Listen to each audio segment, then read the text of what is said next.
Black Rifle Coffee, baby. Breeding fuel.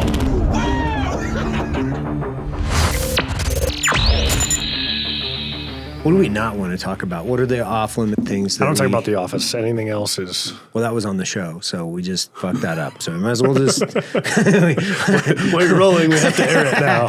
Now we're rolling, right? Yeah. Oh, it's good to have you. Yeah, it's good being back. Back in the office. Yeah, God. So, what's what are you doing now? What's your deal? I've got 2 jobs. You know, it's a struggle. It's not a struggle. I love it. Got Soflete. Still have Soflete. Yep. And then I'm also working for PSE Archery as well. I've been there a year now. And What does PSE stand for? Precision Shooting Equipment. There we go. I had to think about it. Yeah. I didn't. It's one of those things that I say so much that I forget what it means. Right. Yeah. I actually just put together a PSE chassis rifle too, which Like a carbon? No. chassis So it's or like an aluminum chassis for a Remington 700 Action. Yeah, okay. They made, I don't know, a run of like 40 of these chassis, and they were sitting in the warehouse. And I was like walking through, I'm like, what's up with the rifle chassis? Like, kind of like project we explored, never did. So I threw a rifle together. That PSE bow, I think it was a Mach 3 or 2. 3 or 30? Oh, Mach 1. You're probably thinking the Mach 1. Because every one of those 3 years Machs, ago? like I've had, I mean, I gave one. So I was out in Colorado with Chris Jansen, the country music singer, and Johnny Morris and all these guys. And Chris loved the bow. He's like, dude, I fucking love this thing. I was like, take mine. It's Black Rifle Coffee PSE, like, Yeah. 60-pound bow. He's killed his elk every year now with the Black Rifle Coffee PSE carbon bow. Nice. And, but then the next year, you guys went to a really aggressive cam. And I can't remember exactly what it was called. Like, I don't get into nomenclature on Probably stuff. the E2 or the S2. Yeah. And it had I think it was like a 90% as far, no, it wasn't 90%. 80%. 80% typical. 80. Yeah. And, but there wasn't a lot. Like there's a really tight pocket back there. And if you relaxed even a little bit, as far as like in full draw, taking you for a ride. Well, and honestly, man, it was just, I went up 10 pounds. So I went from 60 to 70, which wasn't a big deal. But then with that more aggressive cam, I struggled with that fucking thing all year. Yeah.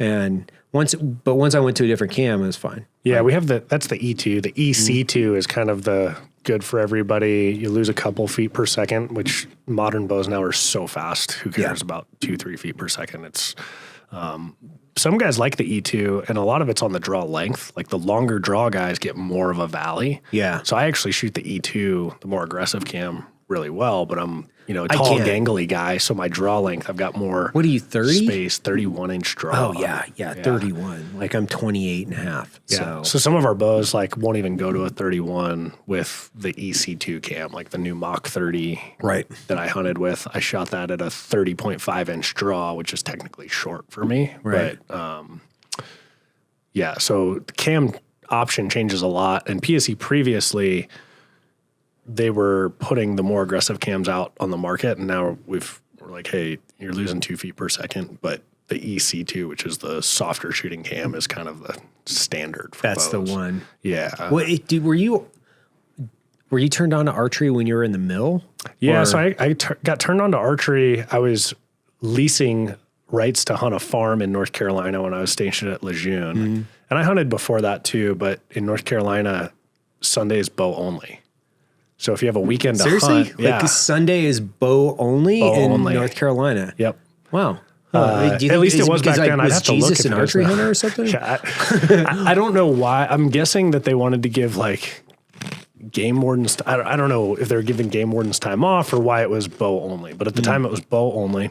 And so I went and bought a new bow, and it took me, I killed a lot of things with a rifle. And then it took me 50-ish days hunting, like actual days out there hunting to kill a deer with a bow over 2 or 3 years. Right. I was like, well, this is a challenge. And so then I got really into archery in 2012 to like 2019. It's like a fanatical bow hunter, spending way too much time, effort, energy, and money bow hunting. And then just because of work, I kind of slowed down with it. And then obviously being involved in PSE again, it's like, well, back on the horse with bow hunting, shooting my bow, not quite daily, but quite a bit. So I had a good background as a end user, not necessarily in the industry, but a guy who was, fanatical about bow hunting, to fall back on. It's not like I got hired and it's like, what does this thing do? Right. So yeah, it was still a steeper learning curve because there's so much nuance there. Manufacturing side, the way that archery is financed, the shop relationships, all of that. There was a lot to learn there, but it was easier for me because the product was really easy to memorize, if that makes sense. Yeah, you already have a familiarization of the landscape, right? So it's there is very definitive camps for those of you that don't know as to, whether you shoot a Matthews or if you shoot a PSE or if you shoot a Hoyt or if you shoot Bowtech or like very, very specific in a lot of people are very passionate about their brands. They are. Which it's like Ford versus Chevy. Yes. Times 50. I mean, and the bows, to be fair, actually quite different. Just not just the way that they look, but the way that they feel and the way that they behave. They all are quite different, and each company is different as well. Right. Which I didn't really know that as just an end user, if that makes sense. Like back then I walked into the shop and went, hey, what's the bow that I want to shoot? This is the kind of the hunting that I do. And then I would get online and look at the forums, and like I had a target bow at one point that I bought off of like, a forum secondhand type of thing, and went down that whole rabbit hole for a bit. But the camps are drawn, like guys getting an archery company tattoo is very common. Much more common than you would see in coffee, right? Or things like that. And I've seen a lot of Black Rifle tattoos. Yeah, it's a little different company. Yeah. You haven't seen a lot of Starbucks tattoos. Yeah. Can I say that on this? I don't know if I can. I don't care. Yeah. Like, I mean, it's factually relevant, right? It's like, but you see a lot of PSE tattoos, Matthews tattoos. Yeah. Those are the two that come to mind that are like super diehard, right? That I've actually like seen a lot of tattoos of.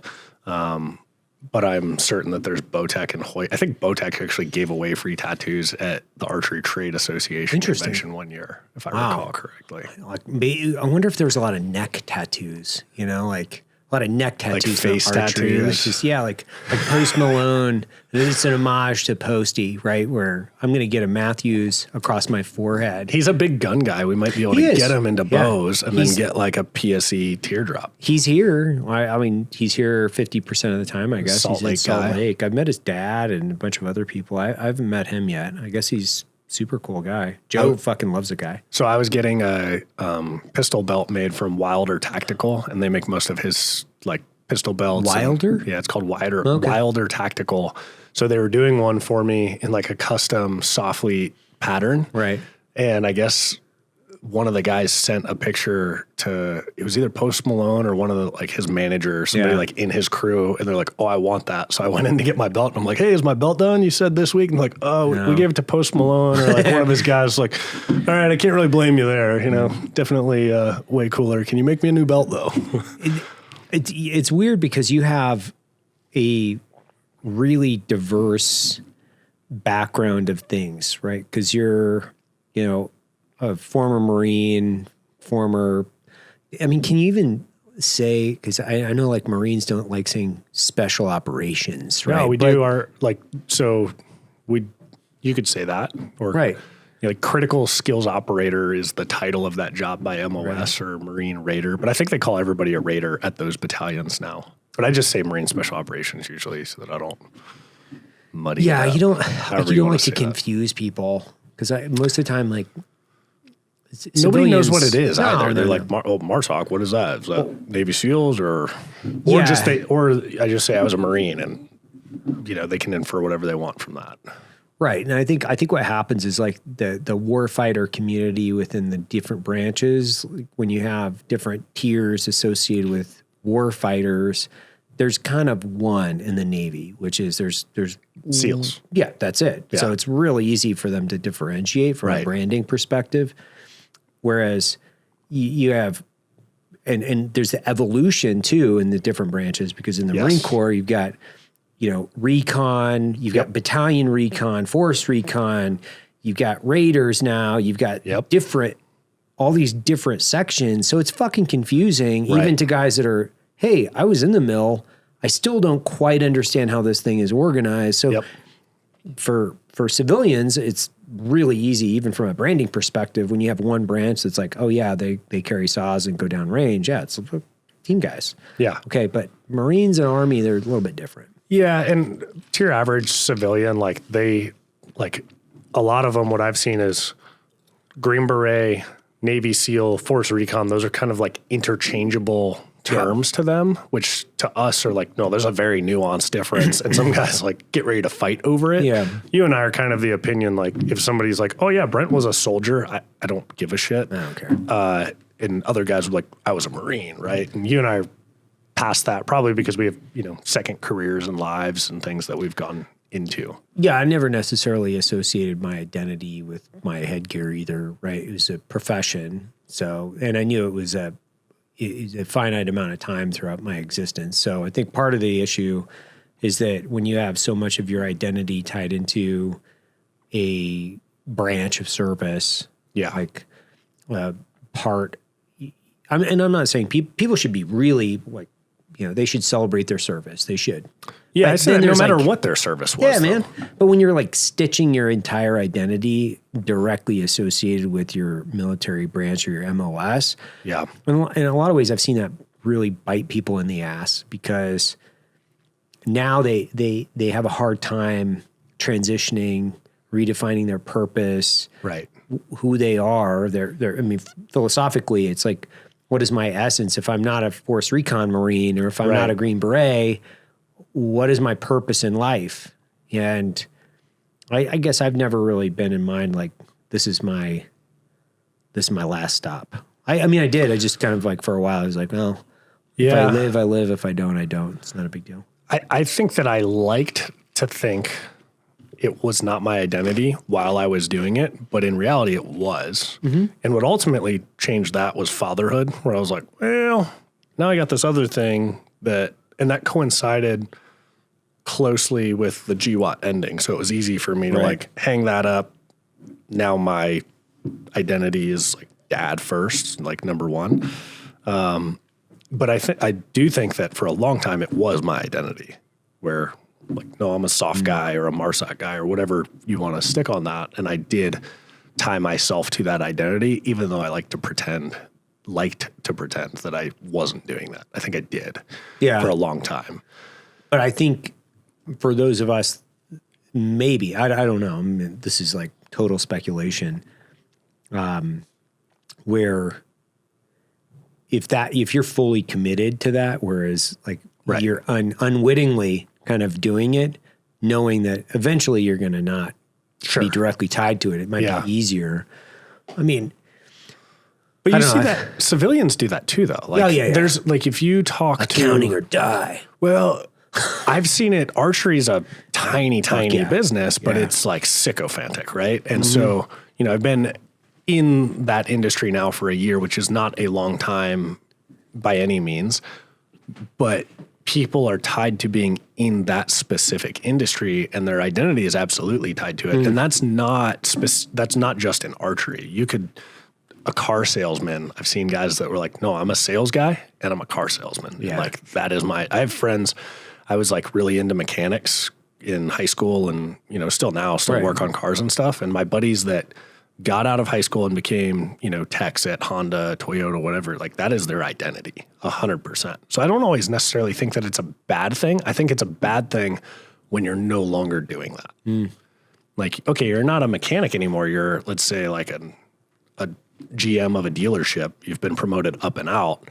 If you still think that you're a mechanic, that's just as detrimental as like the Navy SEAL or MARSOC guy or Green Beret that can't give up that life. And now he's an accountant, if that makes sense. Yeah, I see that. Like, I always think of myself as Entrepreneur. You think of yourself as an entrepreneur. I'm a coffee roaster. Like I always think of it like I'm a coffee roaster. I'm not like. Do you actually think of yourself that way? Yeah, it's in my title in my emails. Like coffee roaster. Is that tongue in cheek though? No, because like at a certain point, I think.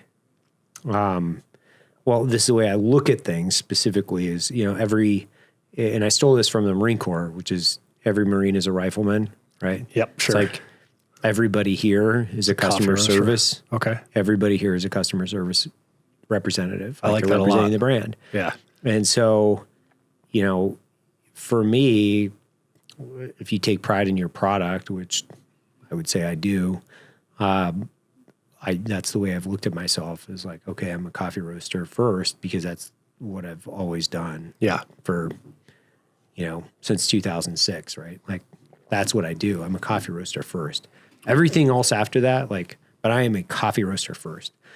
And people can debate it. You can say, well, you're the founder or CEO, and I'm a coffee roaster first. And then subsequent things happen after that, but this is what I do first and primarily. That's interesting. I would have thought, and I've known you quite a while now. A decade. A decade. But for reference, so Soflete was started by Brent, and they were the first collab we ever did. Yep. Which was Strength and Stamina. Yeah, Strength and Stamina blend. That's right. We did T-shirts and all the other we did stuff. A bunch of shit. So we've known each other forever. 10 years. I can't believe this is the first time you've been on the show. No, it's not. I've been on the show like a half a dozen times. I bet I've been on here 6 times. Yeah, maybe I need to get 10 years is a long TBI. time. But I would have always guessed, and I like to think or pretend that I'm good at reading people. Yeah. I would have guessed or inferred from things that you've said that you think of yourself as an entrepreneur first, more so than a coffee roaster. So it's interesting to differentiate that. But we recently... I'm a coffee roaster entrepreneur. But so we'll say entrepreneur is secondary. Yeah, because I don't see myself as an entrepreneur. I do now. I've kind of turned the corner because I've understood it more so now in the last year. Because you know why? Gambit. Because of social media has ruined. They have ruined the title or the definition of entrepreneur because you have I've all always these hated fucking it though. ding dongs that are talking about getting the grind, keep grinding, and all this. And they don't actually do anything. They don't actually do it. Yeah. They're show me the they're P&L. influencers with sound bites that don't actually get in and execute the hard work of. Well, it takes business. a long time. Like 10 years can and can't be a long time. You crammed what I would argue is a 20-year entrepreneurial run into 8-9 years with Black Rifle. 8-9 years is not a flash in the pan. 10 years is not a flash in the pan. But a lot of those guys, like 60, 90 days, I'm going to come in, tell you how to run your business, and then leave. That's a flash in the pan. Yeah. And they don't put in the time, effort, energy over time to make it happen. Well, I think that's a good segue into, starting Soflete while you were in the military. Yeah. Like, one, why? Like, what the fuck were you thinking? Well, I didn't think so. If we back up, Soflete started out of a gym. So I owned a gym next door to Camp Lejeune that I started. Silwar. I forgot about that. Yeah. So I had the gym, and I was watching my peers do workout plans that were stupid, right, and get hurt doing those plans. I'm like, hey, why don't you do our plans? Well, that gym was a CrossFit affiliate. We did other things too, but they're like, I don't want to do CrossFit. I'm not going to give you CrossFit. So I was talking about that with a friend who owned a massive gym in Minneapolis. He's like, why don't you just start a sub brand to sell workout plans to soft guys? Call it like Soflete or something. I'm like, oh, that's a good idea. I didn't even come up with the name. So I launched that thinking like, oh, I'll make a little bit of money on this thing and like it'll be a secondary product line to the gym. And the night that it launched, we did a press release with a bunch of like veteran space magazines and blogs and things like that.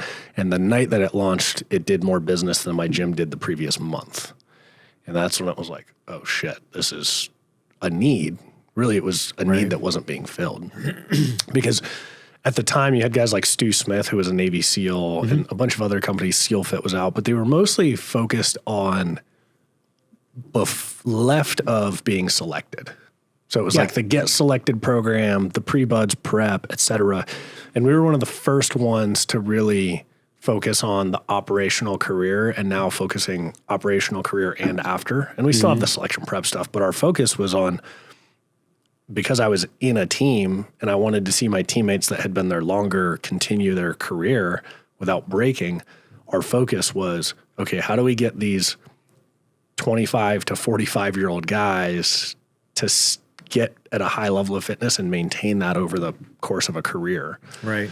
And so it launched kind of by accident. And then I was still in the Marines, still deploying.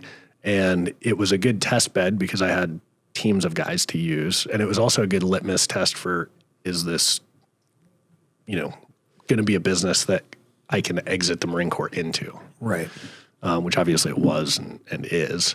But we truly started it so that we could encompass everything from an operator's perspective. So what we had at units, you probably remember this, they would go get a coach from the NFL that was a strength and conditioning coach. And they'd be like, you're going to be like football players that can run a really long time. We're like, that's not really what we do. No. And then they'd go get a marathon coach and be like, you're going to be runners that are really strong. And you're like, well, that's kind of not what we do either. And so, we maybe didn't start that movement, but we certainly collected everything together for a tactical strength and conditioning program that you see tons of those programs out there now from the operator's perspective, but also being coaches, running gyms, coaching in gyms, et cetera, and pulled it all together. We also started doing things like breath work, yoga, meditation, rehab and prehab movements, and working that all and building that all into the plan. And now it's very popular. You see a lot of companies doing that blueprint. And in 2014, 15, it wasn't that popular. No, I remember. There wasn't really, no. CrossFit, I was turned on to that really early. Yeah. And I think that was probably the biggest. It was a huge movement within functional fitness and the special operations community. It was a evolutionary cycle that was injected into the community that evolved it rapidly. And then you had the GWAT of course. So you kind of had these two things that were hitting simultaneously. Yeah. The problem with it was if it wasn't executed correctly and you weren't disciplined in the way that you were training, you're going to fucking hurt yourself, guaranteed, because you had these coaches that went to a weekend seminar. Yep. They're pumped out, and then they would be telling you to do weighted, body weight fucking squats for time, and then go straight into a clean and jerk or whatever. So it was fucking nuts. The part of it, because it was phenomenal for a lot of things. The best part about it in relation to the soft community is it kind of opened guys' eyes to the idea that you can be really strong and really fast and have good endurance. Yes. I remember, and I'll tell you this real quick, but the first fucking CrossFit thing that I did was in CrossFit North, which is, I think, gym number 2 in North Seattle. Yep. And is that the one owned by a SEAL? Yeah. Or no, he's a former Recon guy. Yeah, he's a former Recon guy that owns it. Okay. And it was up in this naval base, and my buddy was like, hey, you got to come do this thing with me. It's really fun or whatever. Well, my roommate at Fort Bragg had he was one of the original OG guys where they had a puking clown on, that was their original logo from CrossFit. Yeah. Pukey the Clown. Pukey the Clown. Yeah. And he would always wear this thing around. He wasn't really that fit, whereas I was like, or he didn't look that fit? No, he was big guy, but I would fucking demolish his 2 mile and 3 mile times, and it was I didn't really see the results in it. Yeah. So finally I went and I did Murph. Yep. No, it wasn't Murph. It was one of those. One of the Fight Gone Bad. Workouts. It was Fight Gone Bad. Fight Gone Bad. And I was at a point of just fatigue that I'd never. Oh well, the only time I'd ever been in those situations is when through training. Yeah. Where you're getting hazed. You're getting just fucking smashed, and you're at VO2 max for an extended period of time, and then you do start to feel like your lunch is coming up, you're going to fucking lose it. And I left there feeling like I just got beat up. Right. It was horrible. Yeah. And then, but that was a very specific moment where I was like, oh, this this different. fucking works. This is different. Yeah. I like it. I hate this. I hate this feeling. Yeah. And I hated losing. Right. Because that was the other competitive piece. Like when you fucking hate losing. And competition and community was huge. Man. Yeah, they so did then that great. it changed me. Like I was like, okay, I'm hook, line, and sinker. And then that for the next 10 years, I mean, I did, Jeff Martone's kettlebell seminars. I did the running seminars. I was CrossFit level 1 and 2. Like I went through all their shit, like hyper indoctrinated. Yeah. And V Diamond, if you remember V, which love you, brother. He's in Hawaii now. He had Salt Lake City CrossFit, him and Justin here. Mm-hmm. So we were deploying back and forth together. Still work out there coming here. Dude. So like B would deploy and Derek Hutchinson, who was another former Recon guy, we were all deploying back and forth to Iraq together. Yep. And so they had gyms and they were coming out just smashing everybody, like crushing their souls. And like V, I fucking love this dude so much. He's like, I wish he still lived in Salt Lake, but like, we deployed every year, almost like exclusively together. So, and part of that reason was because like he was a fucking CrossFit sycophant and so was I. So we're like just fucking smashing each other. Yeah. You end up with your little crew.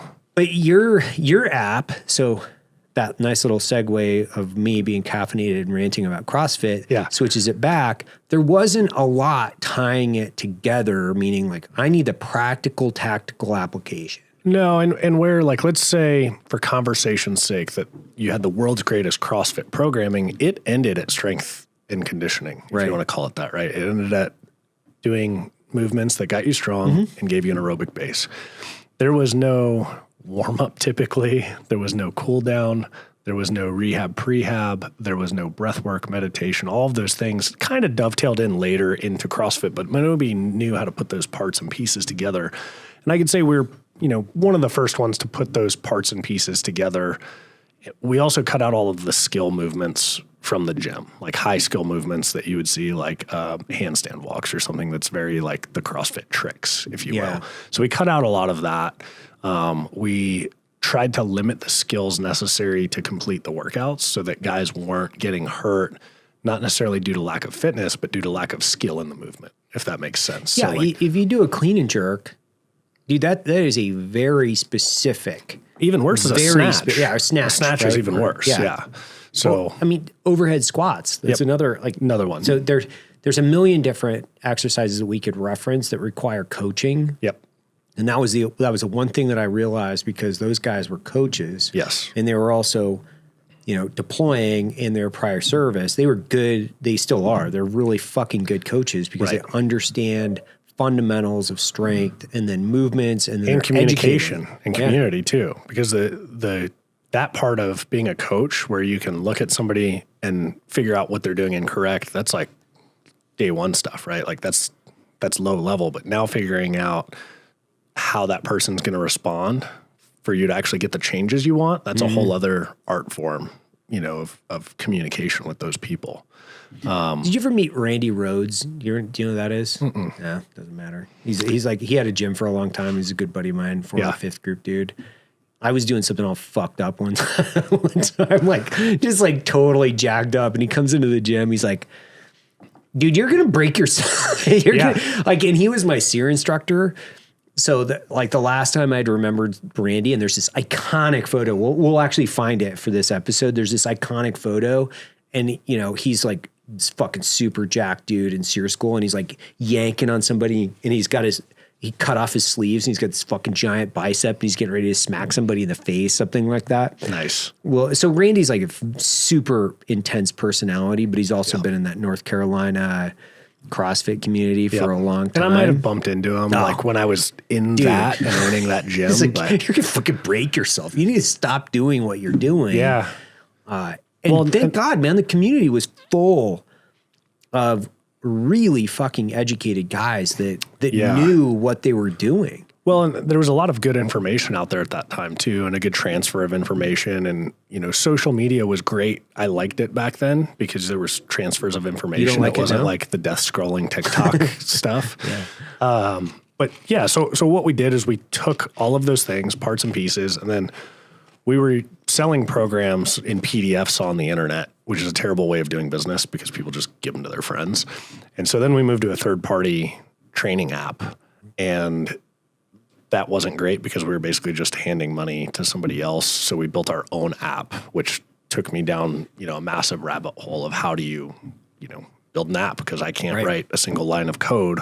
And how do you manage that? You can now with ChatGPT. I can now with ChatGPT. You can fucking bang it out like nobody's business. Yeah. So then it became a fundamental question too of what matters more in how you're going to influence, let's say, a community, whether that's the fitness community, the soft community, whatever, your sphere of influence. If you own a gym, let's say it's a wildly successful gym and you have 1,000 members, well, how influential are you? Whereas if you have, let's say, an app that can support tens of thousands or hundreds of thousands of users, your sphere of influence and the good that you're doing, let's say your product is good and helping people, expands massively. So we got out of the gym business, and basically our gym became a filming studio for quite a few years, and just focused on the technology piece because that's where you could touch the most people, if that makes sense, and have the biggest effect across a broad spectrum of humans. And that's been our focus, has been the app, and then figuring out how do you leverage the technology in a way that actually matters, because there's a lot of technology that's great for the sake of technology, like algorithms that keep you desk scrolling for hours. But how do you leverage the technology to implement into your life and make that better? Right. It's where our train of thought has gone. Yeah, I've seen it definitely improve. Obviously, I think I've been a member, I don't know, since we've had an app. Since you've had an app. So, and then I'll go back and forth based on injuries or whatever. I mean, I'm always dealing with some type of tendonitis, less so now today, like than I have in the last couple of years. And it's basically, sleep, it's the biggest nutrition. Thing. It's the beast, right? It's like you're wrestling a bear every day. It's like, okay, like sleep's number one. Like if you could focus on one thing, sure, you've got to lift some weights, you got to get some aerobic work in. But if people focused on their sleep quality and all of the things that go into that, that's going to be your biggest needle mover. 100%. Yeah, I see it like I see it very easily, right? And we were talking about this the other day. We were talking about the cornerstone of success for the next day is sleep. And you have to train yourself, and you also have to make very specific life choices and changes. If you're not sleeping, you got to make sacrifices. It is what it is. Like, okay, I don't drink anymore, right? I've been very, very outspoken with this because it provides zero substantive value, which in I my love. life. Like zero value. My wife still drinks, like she still has a couple glasses of wine, but I'm not missing anything, dude. No. Like I'm not missing anything. And every now and again, I'll have a glass of wine or two glasses of wine or whatever, but there's such a negative impact on my sleep that if I have one glass of wine at 9:00 in the evening after dinner or 8:30 or whatever it is, I sleep like shit. I can see it. I can see it. I can see it on my on my app the next day. And however you're metabolizing that, and then the direct equation is a negative. So it is. Okay, I just got to eliminate it. I just got to take it out, right? Well, it's just like sugar. Like I just took it out of my fucking diet. Ditch it. It's providing no value. And so that's best case scenario. So like when I talked with Matt, he was like, I went to his place and he's like, hey, I'm trying to really turn it on and get back in shape, yada, yada, yada. I was like, well, number one question, and I do this for everybody, is like, how much are you drinking and when are you drinking? And some guys, they're like, look, man, I really enjoy having a drink every now and again. I don't want to go to a place where I'm not drinking at all. And that was kind of my thing, is I told him, like, then do it early. He's like, what? I'm like, do it early. Like 3:00. Because what I care about is you don't want to put alcohol in your body. Got it. But what I actually care about is the sleep and your sleep health and your sleep hygiene. And if that alcohol is processed out of your body before you go to bed, the effects are diminished, right? Mm-hmm. So and everything's a sliding scale is why I say this, because like you and I don't really drink. Sure, we'll both have like a beer here and there, a glass of wine. If we're at a social thing and it's like, yeah, whatever. I just don't think of it as like part of my daily, weekly, monthly life. But I also don't beat myself up in the context of like, oh, if I feel like having a glass of wine every fucking now and again, or if I feel like having a drink, I don't care. I'm not going to like, oh man, I stopped, and that's part of the psychological negative effects of this is like people hardline everything because they think that this has to be a binary decision. Well, I think for some people it does, but not for everybody. Not for everybody. Yeah. And I think you have a lot of self-control. You can also take things way too far, which we've talked about, but you have enough self-control that like, sure, if you have one every now and again, cool. But some people that like puts them on a trajectory that they can't come back from. Well, I just realized like one, it's very, and this is kind of the way that I do business, which is if it's not in the house, I don't eat it. Yeah. And the best way to control your caloric intake is just not to buy it. So if there's DoorDash fucks that up for me. Bro. And with 2 kids, there's always like snacks and shit. Like you got to level up and turn the volume up on your discipline. But for years, I didn't have this problem in the context of there was never ice cream in my refrigerator. Like there's never, there's never sweets, anything. Now there is. Because I'm not some kind of fucking psychopath that's like, could be like, hey kids, you want some ice cream? Like, no. So now it's just a matter of understanding what affects, like part of this is like, it's not necessarily the overall caloric intake, it's the way that it affects my sleep. Because once you've taken sugar out of your diet, once you've taken alcohol out of your consumption or your diet too, you can see a noticeable difference in the way that it affects your sleep. So if I have like, the girls and I'll sit down, we'll like be watching a movie or something like that. And if I like shove a bunch of popcorn in my face, bro, like my sleep is shit. Oh, that's interesting. And I can see it because I ran that, the glucose monitor for like 6 months and I can see it. It like shoots through the fucking roof. Well, your resting heart rate's probably up because you've got a process. And so if I just like high fat, high protein, just, high fat, high protein. And honestly, I love like eating vegetables. Like I'm not going to get rid of like this is part of the whole thing where everybody's like, oh, you got to do this. And you only have to be carnivore or whatever. I'm like, dude, I like spinach. Like I fucking, like I'm not going to cut it out of my diet. I like tomatoes. I like spinach. Like, and it doesn't make me a fucking vegan, and nor do I give a shit if people are like, oh my God, you're a carnivore, but how can you eat this salad? I'm like, because I like it, because we grow a garden every year, because we have like fresh fruits and vegetables. Like, dude, it's delicious. Well, so the diet, you can cut the diet up a lot of different ways and see really great results, right? And so a lot of that is the way that you fit the calories in, the timing. Research is suggesting that the timing matters less as far as like when you get your protein, how many calories you're taking in on a whole over time matters more. But if it's affecting you at an individual level, again, sleep to me is the most important thing. To me, that's where you make those decisions. What's interesting to me is a lot of guys that I talk to that are doing the fad diet, whether that's, we'll pick on carnivore or whatever the fad diet of the day is, they're not cutting out alcohol. Or they're not even changing the way and when they drink alcohol, right? They're still crushing 2-3 cocktails most evenings to relax and go to bed, but they're doing carnivore. And then they're still not saying whether that's the endocrinology changes they want, the blood work that they want to see, test levels, whatever it is that they're trying to get to, body fat percentage. Well, they're still drinking or eating like an asshole and not having the discipline to either change that or remove it entirely. To me, that's kind of like step one out of the gate. And I think go back to that because we had this conversation a couple weeks ago and I really liked it because it was pretty simple, which is like, let's ask a couple simple questions. Yep. Step one.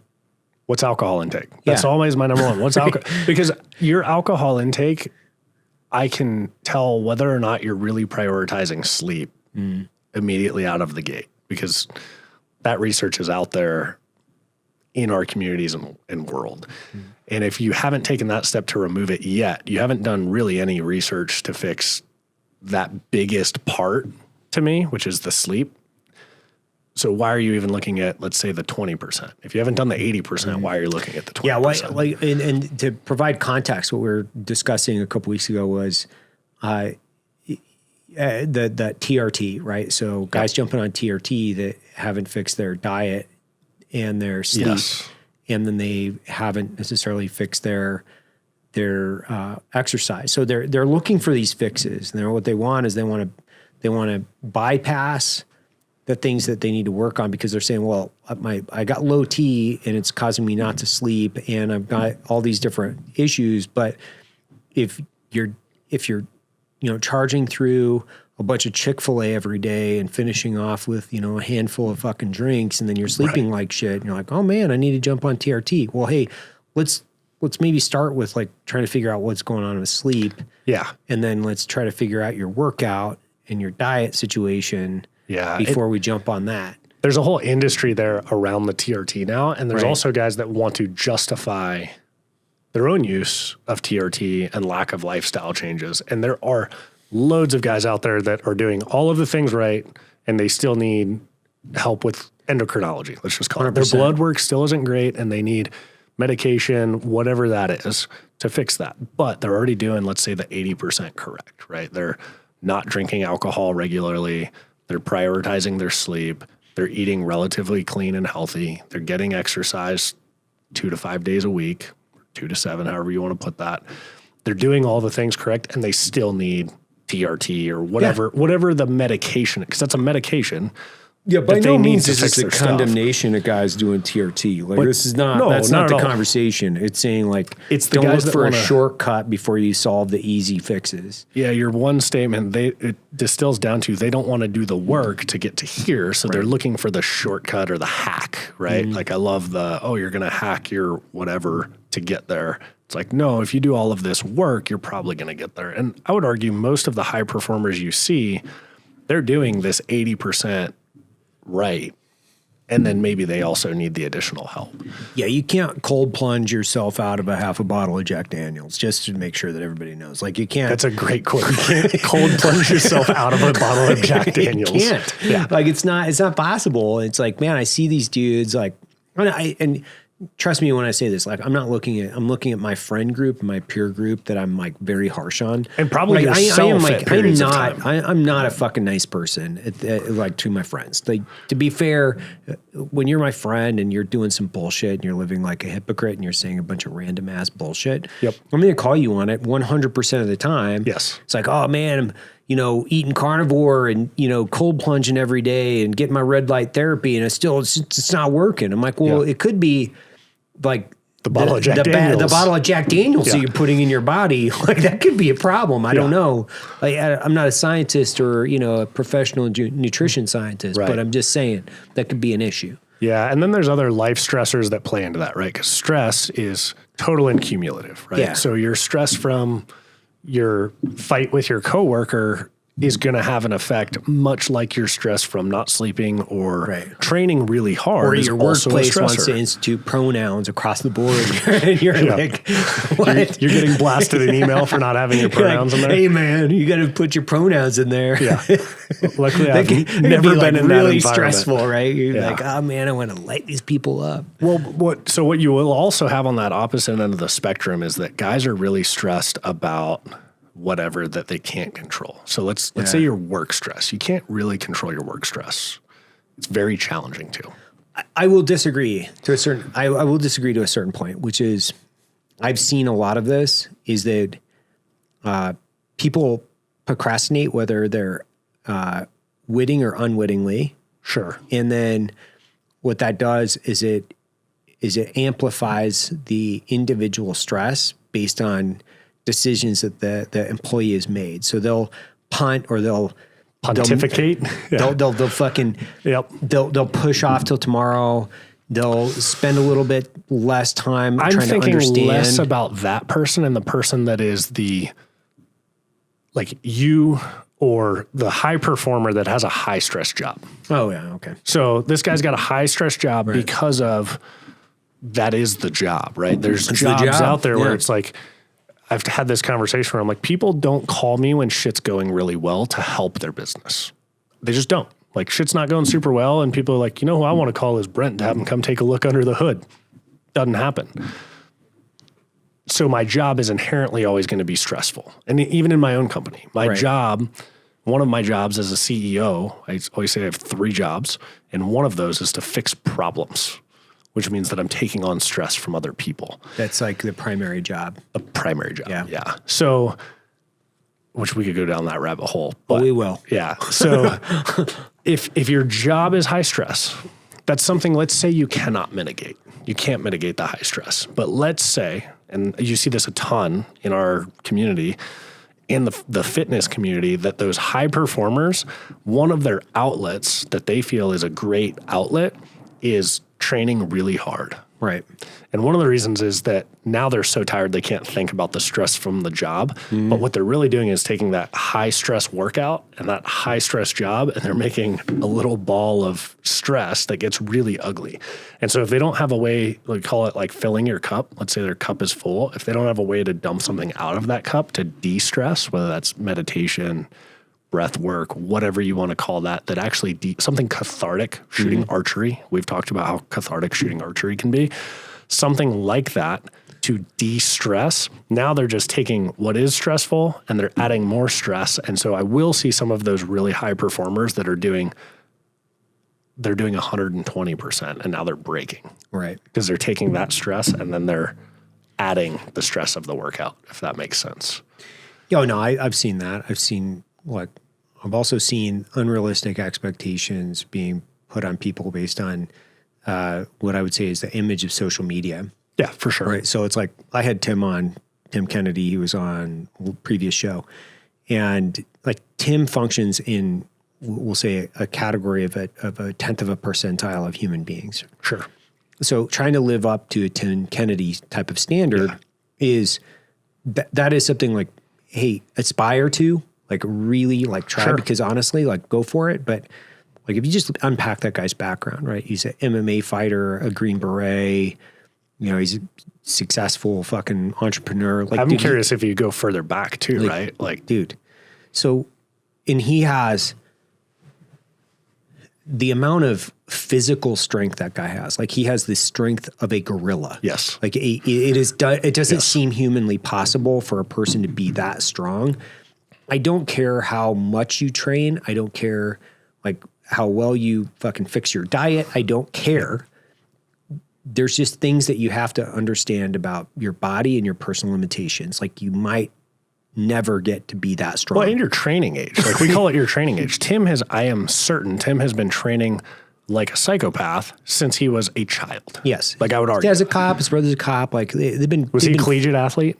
I don't know. If he, I guess Well, he was already his book. Black belt when he came into the army. He was a black belt in jiu-jitsu, He was already fighting in the fucking UFC, I think. Yeah. Was he? Yeah. I was thinking, who was the Marine that like called the UFC from Iraq? Oh, I can't remember. I know who you're talking about. Yeah, there was that was his whole shtick is like he was like called from Iraq and was like, I want to get a fight, and somehow got the fight lined up.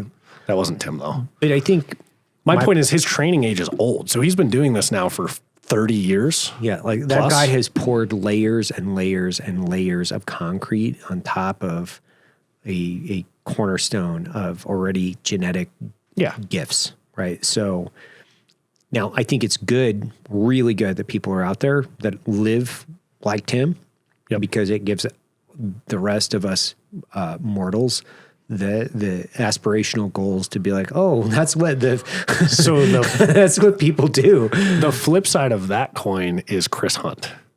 Have you been watching what Chris Hunt has been doing with? Yeah, of course. So I don't know if he has a personal account, but his account's Code of the West on Instagram.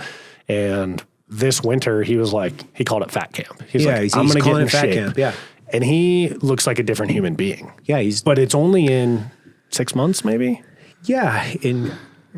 My point with this is that people need to set realistic expectations as to what's going on in their lives and not only what they're capable of, what they aspire to do. So they have to be capable of psychologically dealing with their failures and then getting up the next day and starting it over and going, you know what, I'm going to cut myself some slack, but I'm going to get it right this time. And guess what?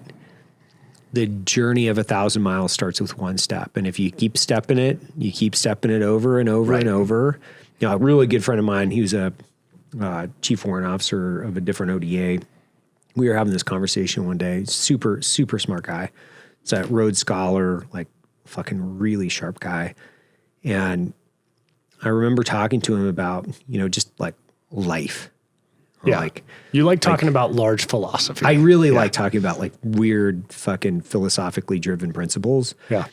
And it stuck with me because I was talking about, you know, I'm just impatient by nature and like, oh, you know, I want to get this done and, you know, this. And by the time you think about like the years that you have to commit to it, he's like, yeah, man, like journey of 1,000 miles starts with one step. And he goes, and we're talking about it and it was like life-changing in the context of, he's like, it doesn't matter. He's like, if you just start and you just keep at it, incrementally chipping away at it. He's like, do you think that, you know, the greatest, well, you know, we were using, I think Rome at the time as an example, right? Do you think that Rome started with, you know, a giant Colosseum and, you know, wasn't built in a day. I think, that's the phrase, right? It's like, it wasn't built in a day. Yeah. And then I was like, oh yeah. So then I started cutting myself a little bit of slack going like, these are long-term big initiatives that you integrate and try. And if you try and fail, what's the fucking worst that can happen? Sure. You fail. Okay. Like, so cut yourself some slack and be like, oh, you know what? I failed, but I'm going to succeed tomorrow. I'm going to succeed at something different. Yeah. The interesting one to me is kind of that of like, how long can you keep at it? How far can you push through the failure? How close to failure how close to that edge can you comfortably stand? To me is what I've seen with a lot of, let's call it highly driven, highly successful people is like, they were dangling toes a couple times in whatever they were doing, where they're like teetering on the edge, right?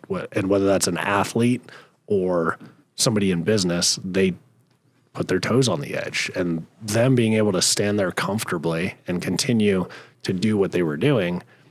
That was the difference between like, yeah, I had this company for 5 years and then, you know, it tanked and now I've got a 9-to-5 or, you know, whatever, which there's nothing wrong with a 9-to-5, or they failed in business and now they're doing something else that they're not doing that. Or same thing with athleticism, right? Like the one that terrifies me, my father wouldn't do certain activities because he's like, oh, I got a bad back. Yeah. Which, like, what is a bad back, right? Like it's not a thing. Like unless you are genetically, what is the injury? Yeah. Or what is the, you know, what's the symptom of the bad back? And then how do we fix that? And that idea of I'm not going to do things in life because I'm physically incapable without like missing a limb or having something that's like truly this doesn't mechanically function and there's no way to fix that. That terrifies me. And so I see it in like fitness, athletes, and business where it's like the key there is just keep doing it. Yeah, I think fear has a lot to do with that because I think a lot of people, they're afraid of failure because they haven't psychologically put themselves into a scenario where they've been able to just overcome failure. And I think when you delete fear, sure, like when you start to just get your reps in around deleting fear out of your life, and you know this is a long conversation about like, you know, I mean, this is like we can't go 4 hours. That's what yeah. We got enough time, but it's like, you know, here's a good example, I guess, when it comes back, like coming back to workouts. It's like the one thing I've never stopped doing in 10 years, right? Like I've had to stop running at times because of, you know, Achilles tendonitis or patellotendonitis or any of these other fucking tendinitises. I've had to stop. And I've had, you know, different challenges with like shoulder injuries and like working around them. But the one thing that has been consistent for like my entire adult life is fucking squats. Okay. Because for me, I'm like squats and deadlifts are the things that are like, they're Moves going the needle for you. Yeah. And two, like if you have a strong posterior chain back and, you know, your glutes and quads and hams, like all this stuff, you can still function. Like you can still do like most of the things you want to do in life. Yeah. Like, okay. absolutely. Yeah. Okay. I can't do like 40 pull-ups in a row anymore. Got it. Like, Yep. Okay.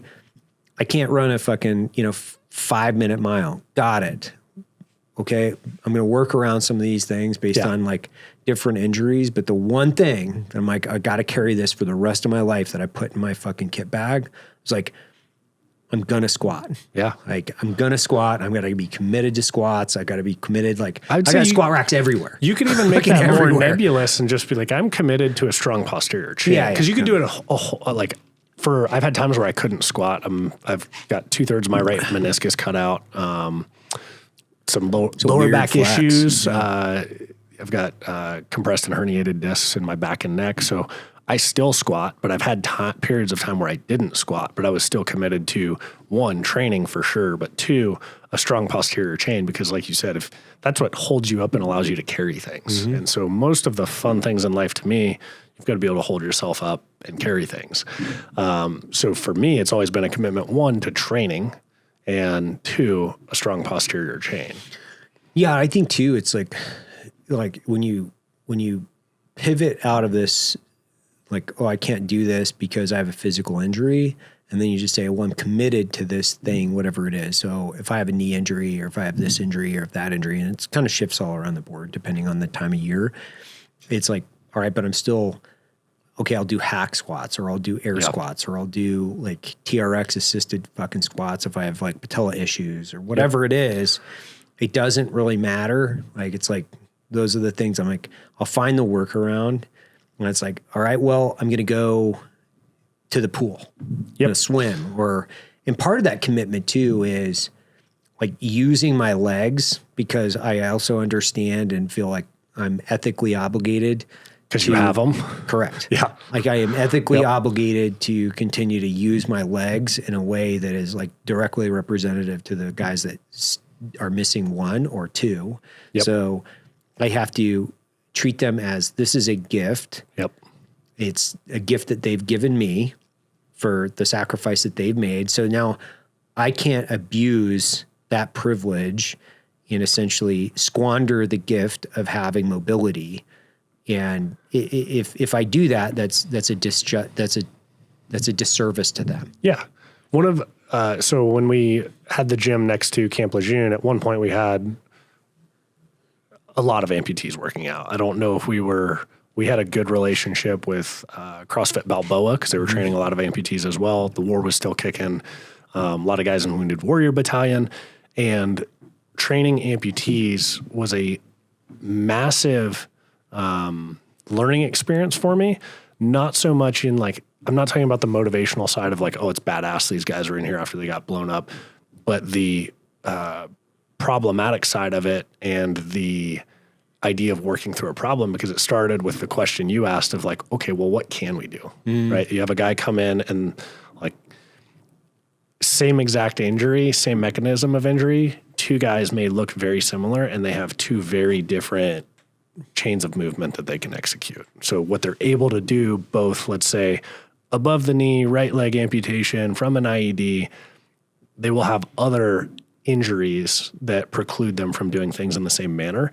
And that's what we always started with, was like, okay, you walked in here, what can you do? And it was very apparent with the amputees, but then I realized that starts with everybody, where it's like, okay, like I'm missing 2/3 of my right meniscus. I used to love running. I've unwittingly run an ultramarathon. I've done a bunch of long distance races. I loved running. When I got 2/3 of my right meniscus cut out, they're like, look, if you keep running the way that you do, you're going to get arthritis in your right knee very quickly. And I had a daughter, and I was like, well, I want to be able to run with my daughter. So I've basically made the conscious decision. I've cut out, let's say, 90% of my running from now until like she can run distance. And then I'll probably get some good years out of my body where I can like go for runs with her, which I'm really looking forward to. So it comes back to the question of what can you do, right? So it's replacing it with cycling. You know, if you have quote unquote a bad back, well, what can we do? Can we get you levering? No. Can we get you squatting? Can we get you doing these other things to build you back up and allow you to have that life and still train? Right. And it doesn't start with what can't you do? Yeah. I think it's an important distinction to make.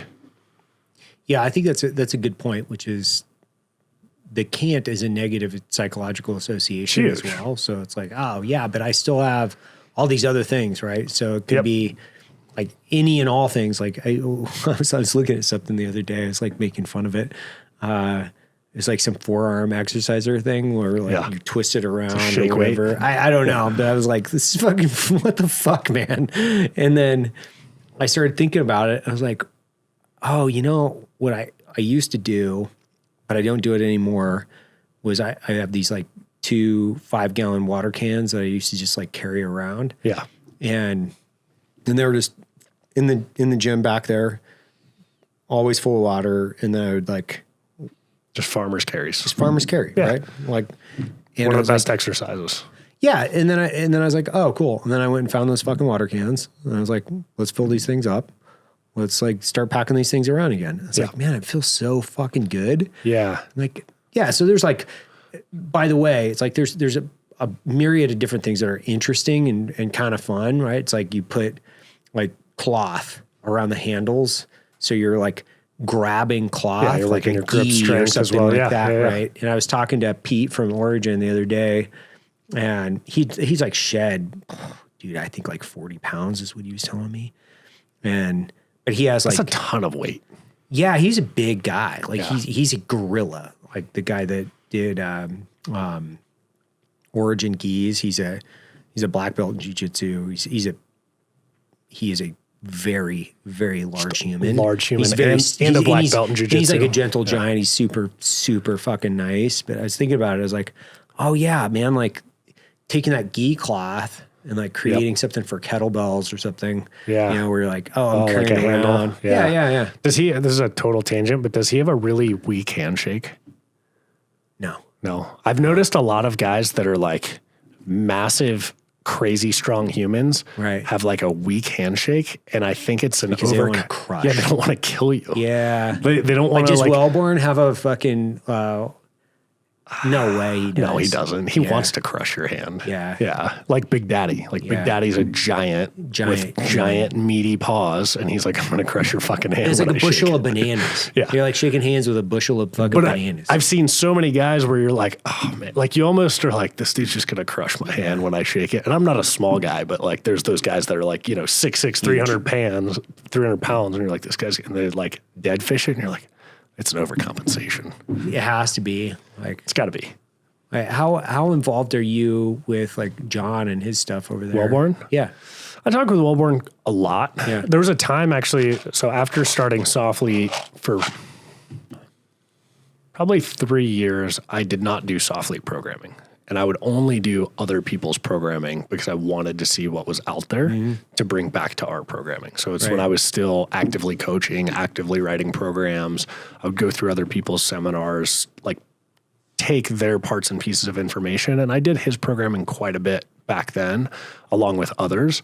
And we've been friends. I've known him since like 2011 or 12. Because didn't he come in and train you guys or something like that? Or No, what he was did. I did a lead hog point? hunt for a veterans charity called Silent Warrior Foundation that I started in 2010. And he came and brought some guys on this hog hunt. And I think he talked shit to me and I talked shit back immediately on this hog hunt. And he's like, who's this time? Because he's a huge human. He is. I don't know how tall he is, but was he's he middle huge. linebacker or was he tight end? I don't. One of those positions. Yeah. Right? I don't know. I don't follow the sports ball very tightly, so Neither do But I. no, he's huge. He's actually gotten super into jiu-jitsu, which is a terrifying idea because if he didn't know anything about martial arts, he would still eat my lunch no matter what we were doing, just because he's so strong and physical. And now the fact that he's doing jiu-jitsu and his training partners are huge. Like one of his training, have to be. They're huge. They're animals. And one of them was a D1 wrestler.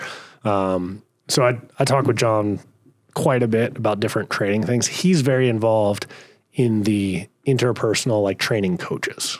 So that's what he's super passionate about is he's got the programming side, but he's also very passionate about training coaches.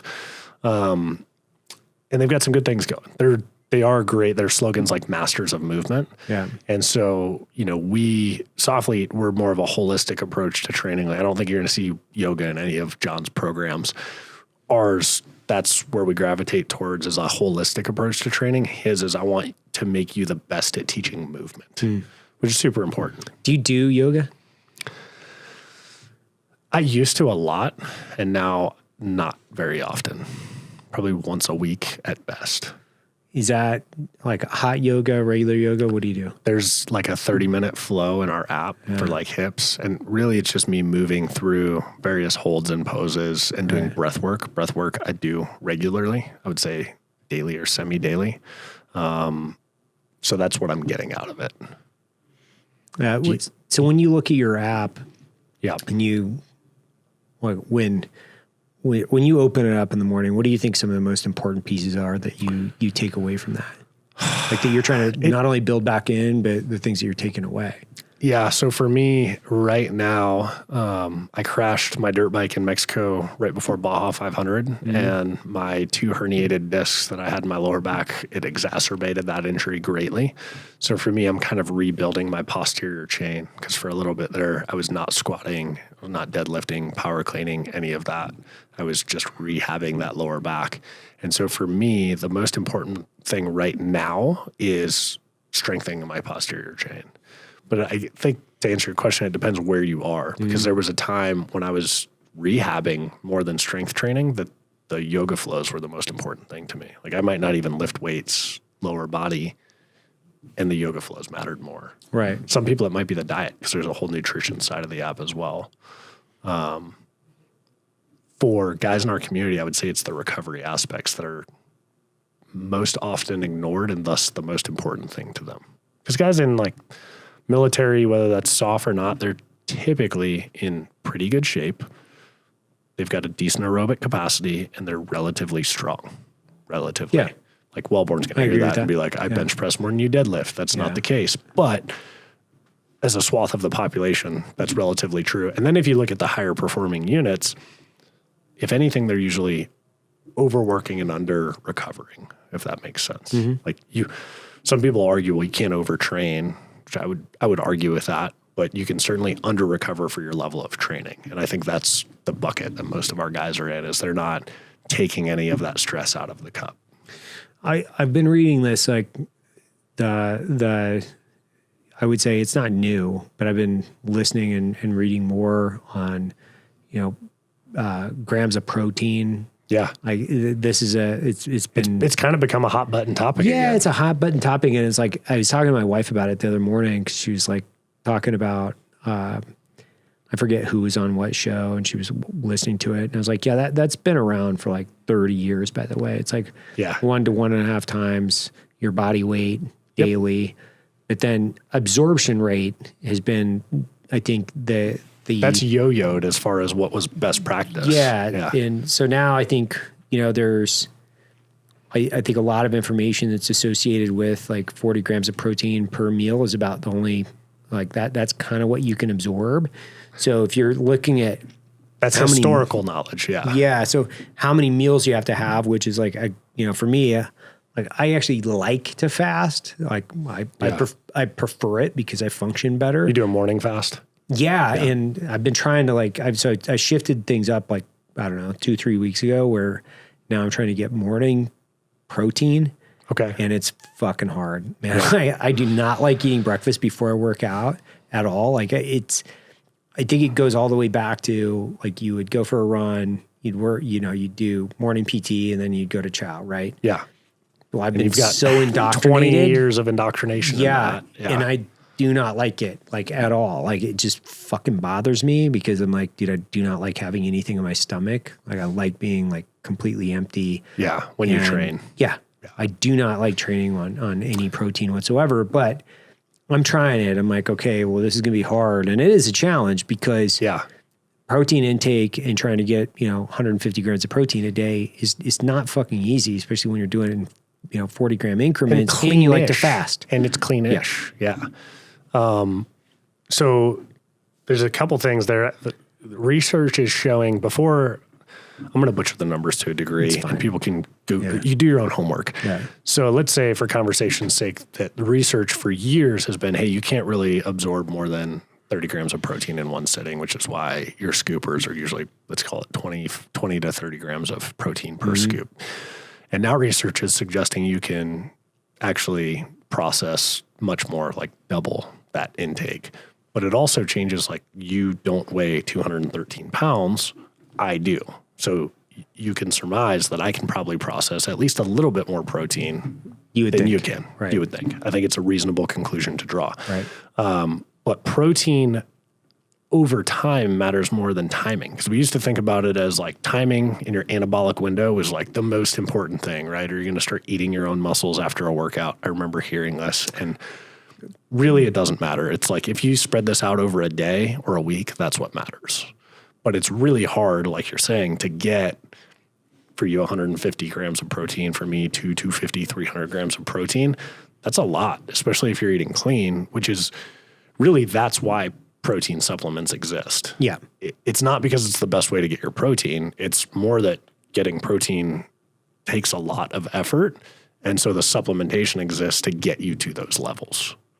Yeah. And for me, it's been frustrating. Like getting that much protein, or just getting it in the morning? Getting the protein, right? Yeah. It's like, because if I like to, I got used to basically fasting every day for till noon. No, until like 5 every day. Oh, no shit. Yeah, I got used to it, and I like it. What time do you eat till, though? Or do you just have 5, one meal a day? 6 o'clock. Yeah, I had one meal a day. Like, I got down to like that's what I wanted to do, and I felt better because it's, lighter. Which there's like caloric restriction as far as like being able to drop weight. There's definitive proof like it works. Yeah. So you use it for a finite amount of time, but then when you start really like putting the gas to definitively weight training and then loading up weight and doing right now I'm doing way more like squats and deadlifts. You're breaking muscle. Yeah. You need the protein to rebuild it. I'm loading my body up. So it's like, man, I got to have the protein to rebuild. Yep. So carbohydrates to fuel it, unless you're fat adapted. Yeah. So I'm like in this totally different phase, and it's interesting because I haven't done this for years. I've never actually done morning breakfast. What's your schedule look like? Are you eating first thing in the morning? Yeah. So now I'll eat first thing in the morning, and I believe in real food. I actually like very infrequently do I ever use like protein powders. Like I believe in real food. We'll edit that out so we can sell more Soflete protein. But yeah. Like, you have other things too. Yeah. But I don't like protein powders. Like I don't. Yeah. And if I put it in like pancakes or something like that, right? Yeah. Where I put it in something, I'm using it as a flour substitute. But like I'll eat like eggs like first thing in the morning, and then I'll space it out during the day. And then there's so much wild game here around the office because we kill a lot of animals. So I've got deer and elk, and I've got blacktail from, Alaska. So I've got lots of opportunities for jerky and, smoker based meats and things like that. Good stuff. Like being on the carnivore diet would be really fucking easy for me because I love meat and I love fat. So it's like, I don't really care at all about sugar or, grains. Like they don't appeal to my palate at all. Like I could be a carnivore tomorrow. It wouldn't like, I could go pure zero factor, right? Like zero factor. But even then, like I really enjoy fasting. So now it's like, all right, I can fast 2 days a week, and then I've got 5 days a week. It's a long fast. Yeah. I've not done that regularly. I do the intermittent fasting, which is a fancy way of skipping breakfast. Yeah. Of like I eat from like noon until 6 typically, and I will do that and then not do it at various points and skew that a little bit to fit my goals and like caloric needs. Because like if I'm getting ready for an endurance race, I eat like an asshole, frankly. I'm like eating everything, and I'll still drop from 210, 215 pounds. Like right now I'm 213. If I start getting ready for a race, I will drop down to 200 pounds in a month or two. Just because you're like putting out so many calories, you're just burning through it. But what I typically like to do is don't start eating till noon, stop eating at 6 p.m., and that's my like window. And so the rest is a fast. But I've never done multiple days a week of like, all I do is eat dinner. Oh, I've done that for not months. Intentionally. I've done it, you know, at work or whatever, accidentally a lot, but not intentionally. It was good. I mean, it was good for me because I was like, did you do that deploying? No. Like I just did it recently because I was watching some video of myself and I was like, man, I'm a fat piece of shit. And it's like, I gotta do fix this. something. Yeah, I gotta fix this. And, you know, the more you work out, the more you want to eat, right? Yeah, that's just the way it goes. So, you know, and then what happens if you get an injury on top of that and then you stop and you're still consuming, then you just kind of balloon up and then you have a high stress job. And by the way, I'm not making excuses for anything because like if there's not a scale in the house and you're measuring it every day or every other day, like, hey, things happen. So it's like, well, life happens. You're not a fitness celebrity on Instagram. No. So it's like if you don't have abs, I'm training for life. Yeah. Like, you know, it's like, do I play with my kids? Yeah. Like, and I play hard. Like, and that's, like, can I go to the rock climbing gym with them? Can I go to the ninja gym with them? Can I go to the trampoline park? Like, yeah, man, I can do all that. Yep. Like the other day I did like a backflip on this fucking trampoline park and I thought I fucking broke my neck. And my kids were like, but the thing I will say about my kids is like, they're going to grow up with a dad that is like super plugged in and active. Present. Yeah. And like, I'm not going to wait. I'm not going to let my desire to eat ice cream impede my direct connection with my activity level with my kids. And I do love some ice cream though. Dude, like it has nothing to do with like, and part of this is like your own internal propaganda and your own internal information operation, which is like villainize the things that are like bad for you. Yeah, absolutely. And then makes it a much easier conversation, but with yourself. It's like villainize it, make it the bad guy. Don't make you the bad guy. Like make the other thing the bad guy. And ice cream's evil, not me. Yeah, I'm not. Like I fucking love ice cream. I'm not an idiot. Ice cream sucks. Ice cream sucks. Yeah.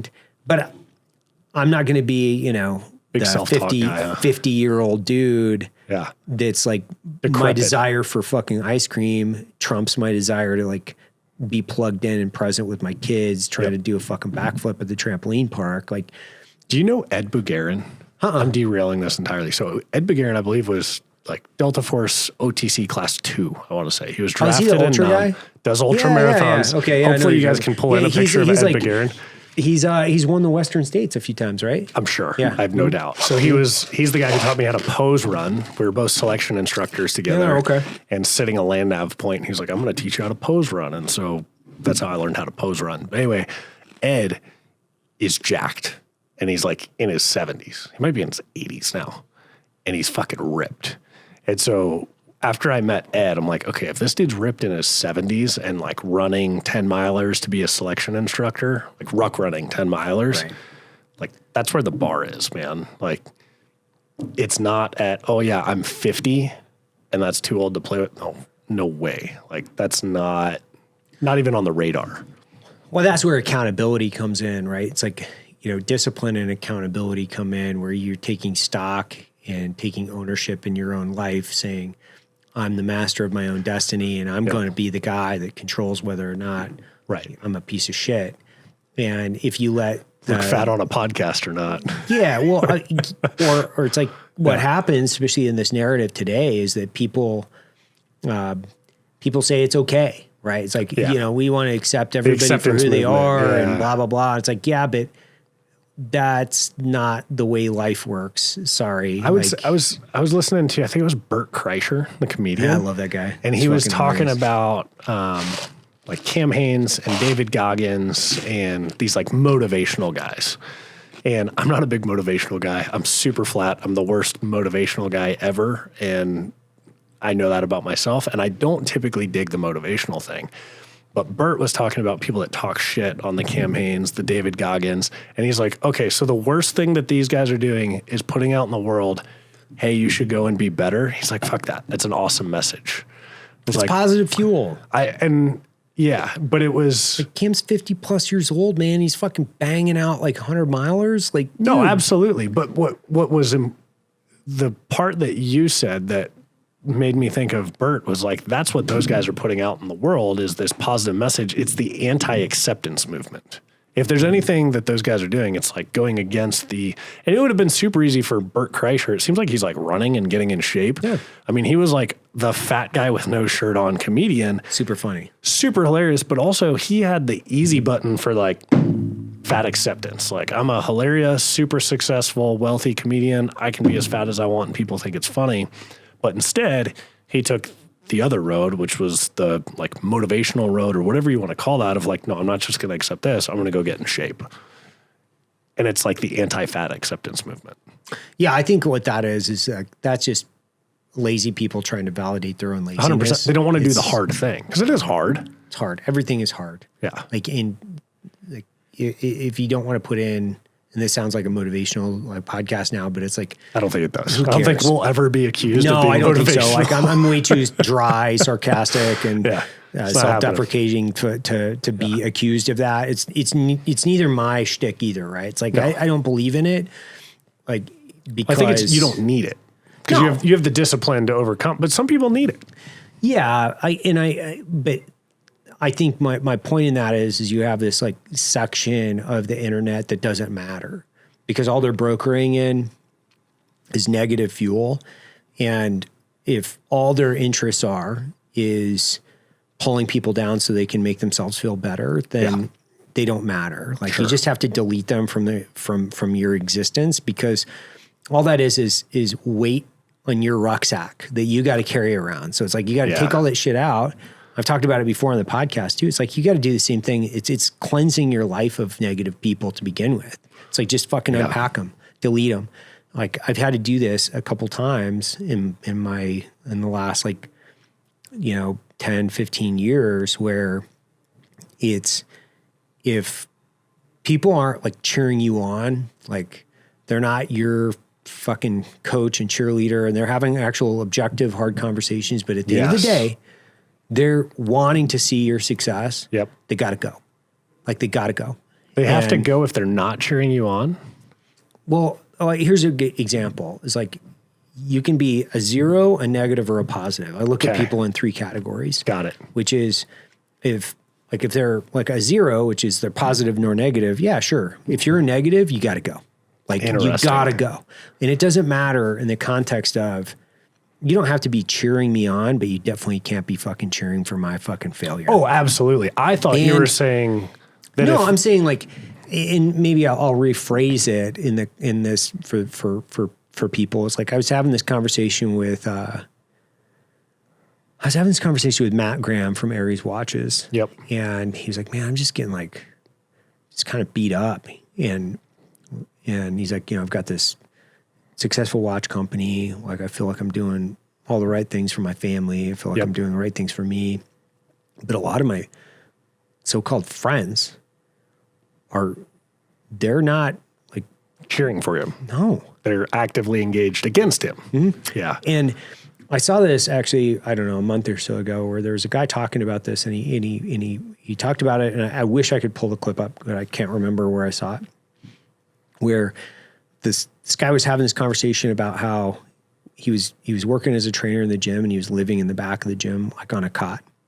And everybody in the gym was like, man, you're fucking grinding. Like, he's like, it was the Hormozy guy, wasn't it? Maybe. I don't know. I think Alex Hormozy. And he was talking about how like everybody in the gym, like, as he's trying to train clients and, make them fit and like build his experience, everybody's cheering him on. And then pretty soon he became the manager of the gym. And then there's like less people going like, oh, you're the big stuff now, right? Well, you're the big manager. Like, oh, watch out, And then he owned the gym. And then by that time it was like, you're too important for me. Right. You're way. I'm like, that's not it, man. Like, no. Like there's everybody that wants to see the underdogs succeed up to, as long as they're doing worse than they are. Yes. And then once they get kind of at a peer set, its competitive nature kicks in, and then there's less people that want to see you succeed.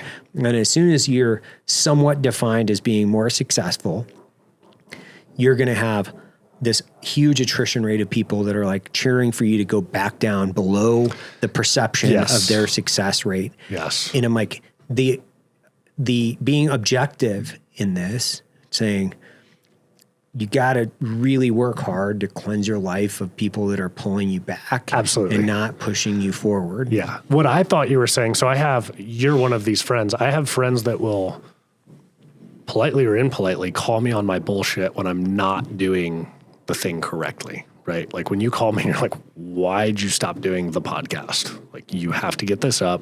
You have to it's a great place to get the message out of Soflete. Like, it's not you calling going, you're doing great, buddy. You're like, you're fucking this up and you need to do this, but still rooting for me, like still wanting me to succeed.